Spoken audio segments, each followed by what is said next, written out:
Ha! Valentine's is just around the corner, and I know a lot of you are single and maybe looking for love. And I have top 5 tips for you.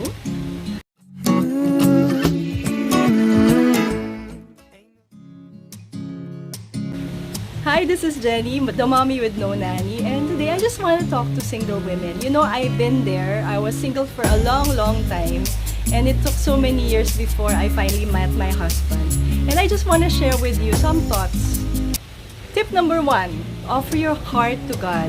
He knows you and He made you, and He has the perfect person for you. But first, you have to lay down whatever your desires are so that He can put His desires in you and so that you'll have the right perspective. You know, your life is not a coincidence. You are special. He has a specific purpose for you, and He also has a specific person in mind for you.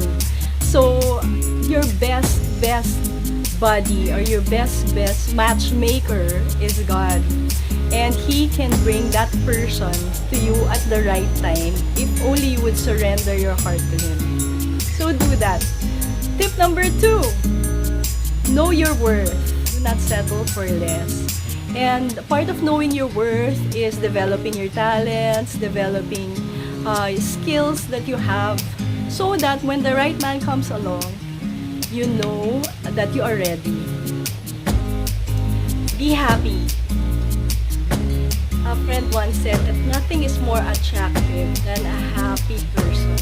And I agree with that. Sometimes in the quest to look for a mate, and then nothing happens, or you think nothing is happening, it affects our emotions, it affects the way we see life. But you know, you have to be happy in yourself. Your happiness should be based on who you are and who you are in God. And it's not about what you have, or if you're married, you have a partner. It's not about that. Happiness must come from within.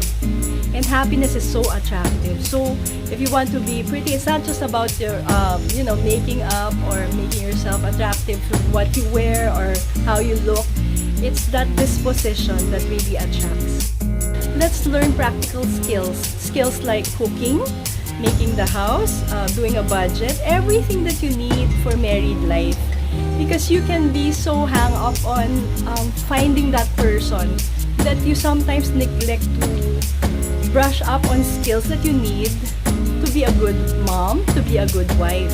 So don't neglect that. While you have time as a single person, pursue those things. Learn how to cook rice, learn how to organize your room, organize your stuff, because you will be needing these very practical skills in the future. Number 5, do not be afraid to ask from God. You have to have a vision of what your future mate would be, or what you want your future mate to be. I did a list when I was single. I did a list of 60 qualities that I was looking for in a mate. Not just his looks, his educational background, but his character, the skills that he must have. And to tell you honestly, even now, I'm still so amazed because God fulfilled everything, those 60 qualities to the letter. So if He can do that for me, I'm sure He will do that to anyone who believes in Him. Okay? So don't be afraid to ask God for that, because God is such a loving God, and He knows what your heart desires. But you have to tell Him, Lord, this is what I like. It's not just somebody who's, handsome, but somebody who is in love with you, who knows your word, who follows you, everything. You can ask God for that, and be expectant that He will fulfill your desires. So the Bible says that without vision, people perish. And I take that to heart. So early on when I was single, I really wrote down. It's not being picky, it's just presenting to God what I like and what I think would be perfect for me as a mate. And of course, if you have that list, you should also work on yourself, right? You should also try to be the perfect woman or the perfect man for this person.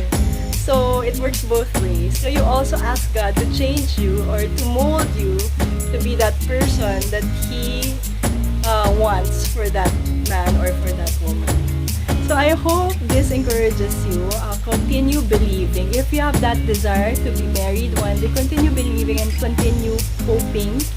And just enjoy life. Enjoy what season you are in now, because you never know how long you have that season. And I pray that you have a very, very romantic, God bless Valentine's this year. Thank you! Don't forget to subscribe and like this channel. This is Jenny, the Mommy With No Nanny. Bye! Enjoy your Valentine!